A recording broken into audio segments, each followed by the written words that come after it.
Հունիսի 16-ին տեղի ունեցավ Սևան համայնքի հավաքանու 9-րդ նստաշրջանի հերթական նիստը։ Այն վարեց Սևան համայնքի ղեկավար Սարգիս Մուրադյանը։ Ներկայացված օրակարգային հարցերը հաստատելուց հետո դրանք ներկայացվեցին քննարկման։ Առաջին հարցով GIZ-ի կողմից իրականացվող Գերմանիայի միջազգային համագործակցության ընկերության լավ կառավարում հանուն տեղական զարգացման հարավային Կովկասում ծրագրի Սևանի Սուրեն Զաքարյանի անվան մշակույթի պալատի դահլիճի վերանորոգում եւ վերազինում ենթածրագրի շրջանակներում Սևան համայնքի կողմից ձեռք բերված գույքը, տեխնիկական միջոցները եւ սարքավորումները փոխանցվեց համայնքային մշակութային կենտրոն ՀՕԱԿ-ի հաշվեկշռին։ Համայնքային մշակութային կենտրոնի դահլիճի վերանորոգումն ու տեխնիկական վերազինման աշխատանքները շուտով կավարտվեն եւ դահլիճը այսուհետ հավուր պատշաճի կծառայի համայնքի բնակիչներին համերգային մշակութային միջոցառումներ կազմակերպելու համար։ Հիմնական միջոցների ընդհանուր արժեքը կազմում է 29.6 միլիոն դրամ, որից 12 միլիոն դրամը դահլիճի աթոռների գումարն է, 17.6 միլիոն դրամը սարքավորումների եւ այլ միջոցների։ Ցանկը հավելվածի տեսքով ներկայացված է ձեզ։ Հիմք ընդունելով տեղական ինքնակառավարման մասին օրենքի 18-րդ հոդվածի պահանջը, համայնքի ղեկավարի առաջարկությամբ համայնքի ավականին է որոշում կայացնում համայնքի սեփականություն հանդիսացող գույքը օգտագործման տրամադրելու մասին։ Ի գիտություն Սևան համայնքի բնակիչների, նշենք, որ Սևան համայնքում շուրջ 1.5 տարի է, ինչ օտարելու նպատակով հողերի աճուրդ վաճառք տեղի չի ունեցել։ Եթե նախկինում աճուրդի մեկնարկային գին էր սահմանվում բնակավայրերի տարածքում մոտարկված կադաստրային արժեքը, ապա հողային օրենսգրքում կատարված վերջին փոփոխությունների համաձայն համայնքը օտարվող հողի աճուրդային մեկնարկային գին պետք է սահմանի լիցենզավորված կազմակերպության կողմից սահմանված գնով։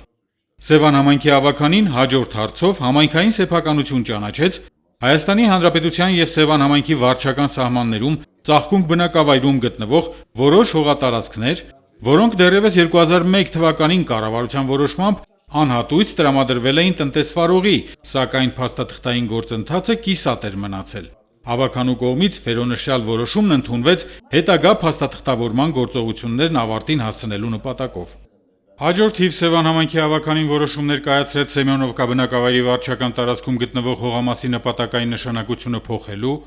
Սևան համայնքի համայնքային սեփականություն հանդիսացող հողամասերի աճուրդային կարգով վաճառքի մեկնարկային գները սահմանելու մասին, ինչպես նաև հաստատեց Սևան համայնքի կողմից 2026 թվականի մայիս ամսին համայնքային սեփականություն հանդիսացող օտարված գույքի գույքագրման փաստաթղթերը։ Սևան համայնքի ավականու որոշմամբ Սևան համայնքի Վալերի Սարգսյանի անվան երաժշտական դպրոց ՀՕԱԿ-ի շենքի նախամուտքում կփակցվի անվանի կոմպոզիտոր Սևանի երաժշտական դպրոցի երկարամյա տնօրեն աշխատած Վալերի Սարգսյանի հարթաքանդակը։ Սևան համայնքի ծաղկունք բնակավայրում թաղամաս անվանակոչվեց նոր թաղամաս, իսկ Սևանում աղթամար թաղամաս։ Համայնքի ղեկավար Սարգիս Մուրադյանն անդրադարձ կատարեց համայնքում աղբանության դիմաց գանձվող վարձավճարներին, ինչը համարվում է աղբանության մասով առկա գլխավոր խնդիր։ Ֆիզիկական իրավաբանական անձինք, տնտեսվարող սուբյեկտներն իրենց պարտավորությունները պետք է կատարեն ժամանակին եւ ամբողջապես, որն էլ համայնքի ներկայանալի մաքուր տեսքի երաշխիքներից է։ Համայնքի ղեկավարը միաժամանակ նշեց, որ պայմանավորված բնակիչների սոցիալ-տնտեսական խնդիրներով աղբանության վարձավճարների բարձրացում ընթացիկ տարում եւս չի կատարվել, սակայն բնակիչներն էլ պետք է ցուցաբերեն պատասխանատու վերաբերմունք եւ ժամանակին վճարեն աղբանության դիմաց գանձվող վճարները։ Կոմունալ տնտեսությունը եւ նոր կազմակերպությունը, որը միայն աղբանությունն է կատարում, դուք տեսնում եք հավուր պատշաճի բնականաբար եւ թերություններ կա եւ աշխատանք, բայց ամեն դեպքում ես կարծում եմ ասեմ գումարը չէ, որտեղ բնակիչները դի չի վճարում։ Մենք ստվող գումարները կուտակում ազգաբնակչության շրջանում խնդիրներ առաջանում, ես նորից խնդրում եմ նաև լրատվական միջոցներով, փորձենք մեր ազգաբնակչությանը եւ գյուղերում եւ քաղաքային տարածքում կոչանեն, որպեսզի մի քիչ ավելի լուրջ վերաբերեն աղբանության գումարներին։ Նիստի վերջում ներկայացվեցին եւ քննարկվեցին քաղաքացիներից եւ իրավաբանական անձանցից ստացված դիմումները, որոնց տրվեցին սպառիչ պատասխաններ։ Այսպիսով Սևան համայնքի ավականին ավարտեց աշխատանքային հերթական 9-րդ նստաշրջանը։ Սևան համայնքի ավականու 10-րդ նստաշրջանը կմեկնարկի սեպտեմբեր ամսին։ Սուրեն Բարսեղյան, Գնելովանեսյան, Գեղամաուր։